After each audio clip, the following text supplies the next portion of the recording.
Today I'm going to explain what cervical dilatation, effacement, and station means. Because when you go into the hospital, when you're in labor, a member of your labor and delivery team will want to check your cervix to see where you are in labor. And they're going to check it periodically afterwards to see how you are progressing.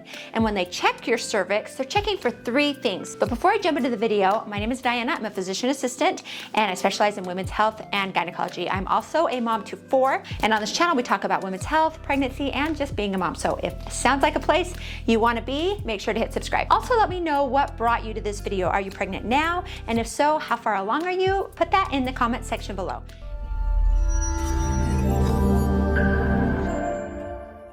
When you go into labor, your medical team is going to use 3 words to describe how ready you are to have this baby. These 3 terms are dilatation, effacement, and then station. So dilatation is how open your cervix is. So think of your cervix as a donut, and the middle of the donut is what opens up or dilates. So when you're not pregnant, your cervix is closed, and when you're pregnant and you go into labor, it starts to open up more and more. And how open it is measured in centimeters, and you can measure from closed all the way up to 10 centimeters, which is fully dilated. So when your OB or your nurse checks your cervix, they're using their fingers to measure the cervix in centimeters. So that is the first number given when you have a cervical exam. The second word you need to know is effacement. So we just talked about the cervix opening up or dilating, but it's also important to know that the cervix is 3-dimensional. So with labor, the cervix not only opens up or dilates, it also is getting thinner or becoming effaced. A cervix in a non-pregnant female is usually anywhere between 3 to 5 centimeters thick,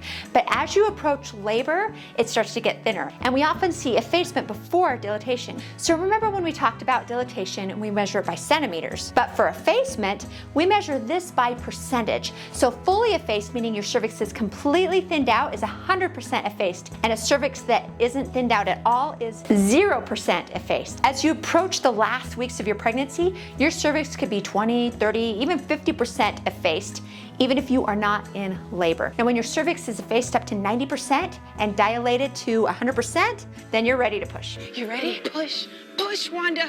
Push! So the third term that they will use is called station. Station refers to the baby's head position and how far down in the pelvis it is. And your OB will use an anatomical structure in your pelvis called the spine to gauge the position of the baby's head. Now I know that sounds confusing, so let me explain. So if the top of the baby's head is at the same level as the spine, then you are at 0 station. If the baby is further up inside the pelvis, the station is a negative number. So if the baby is 1 centimeter above the spine, then the station is -1. If the baby is 2 centimeters above the spine, then the station is -2.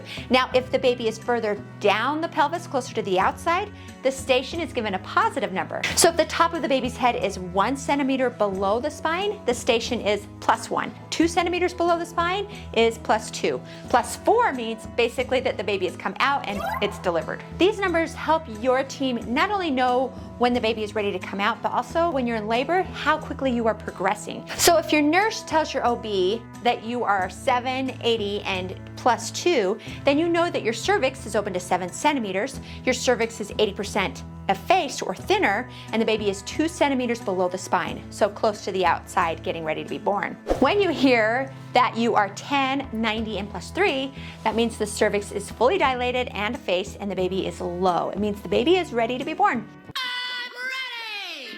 And because you've watched this video, like a pro, you're gonna know exactly what she's talking about. But if you wanna know more about pregnancy and what to expect, be sure to check out my pregnancy series where I walk you through pregnancy week by week. Be sure to check that out, and I'm gonna put that in the link right here. Click on that, and I'll see you over there.